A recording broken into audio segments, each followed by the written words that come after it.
These are the cockles. A team of local cavers have been investigating the caves and underground streams of the Green Combe Valley of central Gower. The longest cave, called Llethryd Swallet, has been blocked by flood debris for nearly 20 years.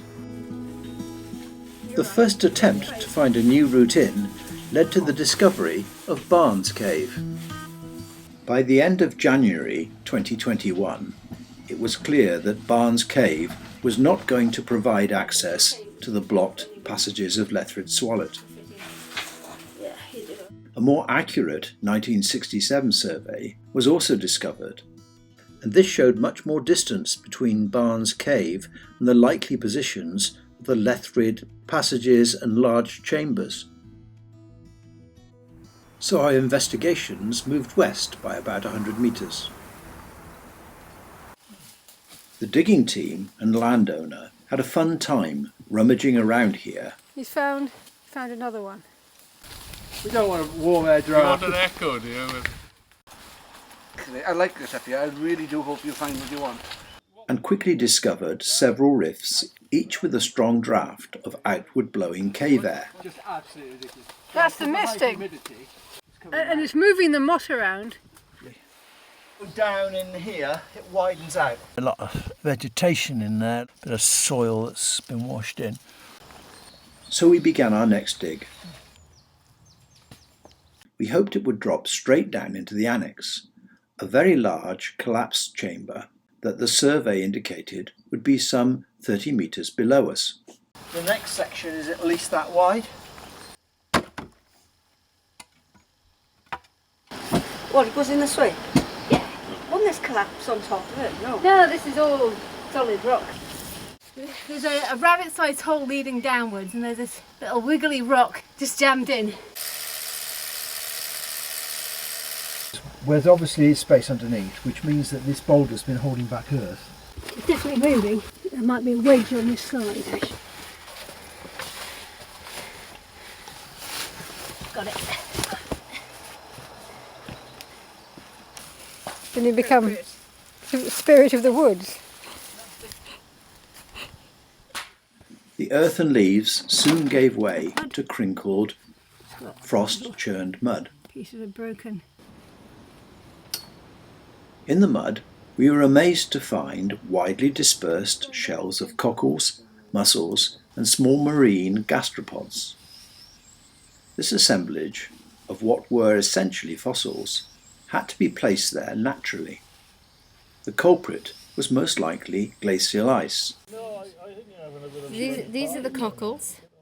that had scraped over the seabed at the start of the major glacial advance around 500,000 years ago. It wiggles around. Yep. Each day's dig increased the depth of the rift by about 1 metre. But the width started to get narrower.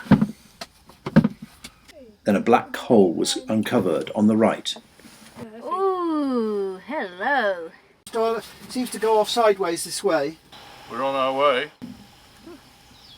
It's going down at least 1.5 meters, and there is a cold draft coming out of it. Very good. Yeah. Well done. And for the first time, open cave was visible. Got it. A slot was cleared, only wide enough to take a camera, and an amazing vertical rift was seen for the first time. Initially, it looked like it would be possible to descend. Can't actually see how deep it is. So the next task was to lower a rope to measure its depth. I think it's stopped now. Right, so we put it up and we'll find out. Well, that worked. I just measured it. It's 20 feet.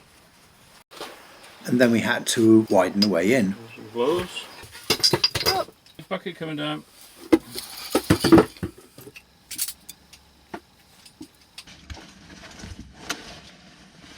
Make sure there isn't a knot at the end of the rope. Okay. Unfortunately, as soon as we could squeeze in, it was obvious that the rift was far too narrow, straight down. So you can see that it's about the width of my 2 feet. It's not that I couldn't physically get down it, But it seemed to be better a little to the left, the rift does open up a little bit. and in the distance we could also see a floor to aim for. The Cockle mud now gave way to a blue and red clay. There's a sort of vertical wall of mud, and I'm cutting back at the top. We saw this in the roof of the annex some 6 months later. Mud straight from the cave. But more about that in the next film. All the while, the howling draft kept us enthusiastic. To have any hope of opening up space in the rift, we needed good access at the top, so blocks were chiselled and levered off. A block in the low roof above the rift was hammered, but with unexpected, dramatic results. It proved to be a keystone. When it fell, the bottom of the whole wall gave way. This led to an awkward 10 minutes. Right, I've got a problem, because this has gone as well. My foot is underneath it. Oh good. It's all right. I think I can escape it. Now, the next thing is it resting on that other rock? It is. So, with a bit of luck, I might be able to extract my foot. I need to be able to put my foot somewhere to push up with the other foot. A tree? Now, the foot is totally jammed. My foot is not caught, but I need to undo the laces and cut the boot off. Something between that. You see any cracks further up? No. Looks solid further up, doesn't it? Right, you know that long pole, Lucy? Yep. Oh, right, Has to be on the outside, as if it were a crampon strap. Okay, let's try that. Foot out. There, well done. Okay. Okay. That's all we have to worry about. In the end, only one boot was destroyed. Oh, it's a bit caved in at the toe. I wonder how that happened. The fallen blocks then had to be removed and the area made safe. So you just used the one that fell down to... Yeah, because we know it went onto a solid rock. There's no way it will sag. pancaked off a bit the side. Yeah. I think we need smaller ones than that, don't we?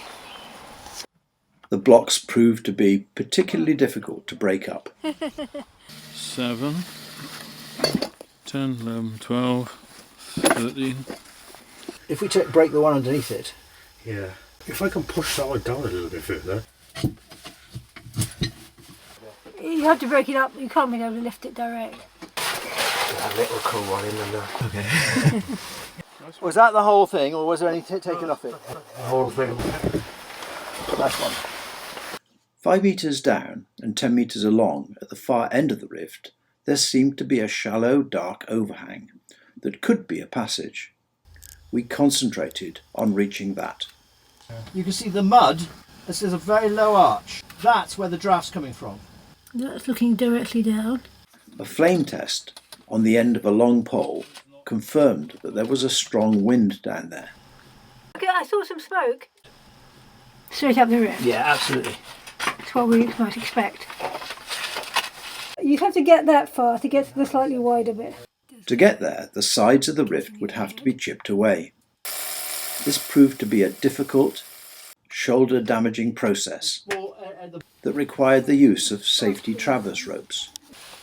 Okay. An uncontrolled slip into the body-tight rift would have been extremely dangerous. Several footholds were jammed or bolted in to provide islands of support and safety. Right, I've got the piece of wood with the handbag on there. Right, it's going to be see whether the wood will go down. Right, you go to me and I'll clip it onto where I need to put it, because you use the end of the climbing rope through. Through the loop. There we are. Right. Will overhand not do? How much further down am I going? To that little ledge? Go across and put a foot in the etrier. It just means that if I get down there, I can get back up again. It's always an advantage, What? being able to get back up again. I don't know if it'll look on there.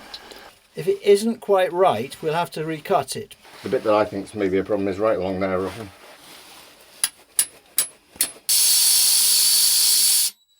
Okay.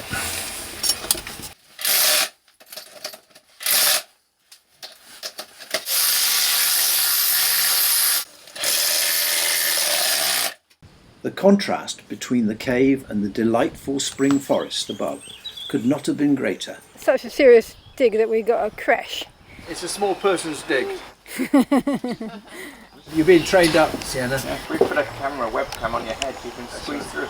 As long as you can tell us what you see when you Obviously, come that's what back. Paul was saying. It's the only problem is communication. There you go.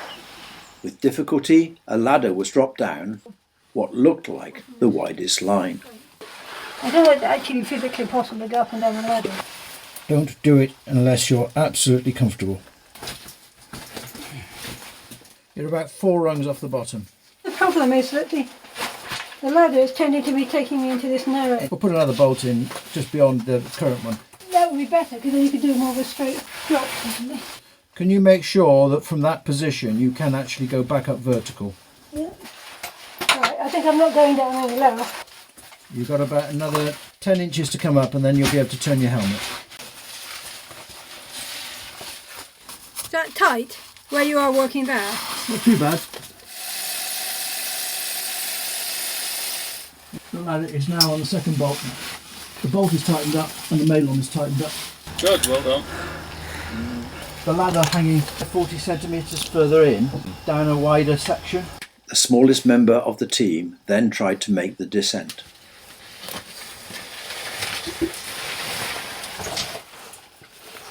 The ladder will take me too narrow if I go too far that way. This is better because, I don't know, I've just got more room to move. It just goes down and down into the depths of the earth.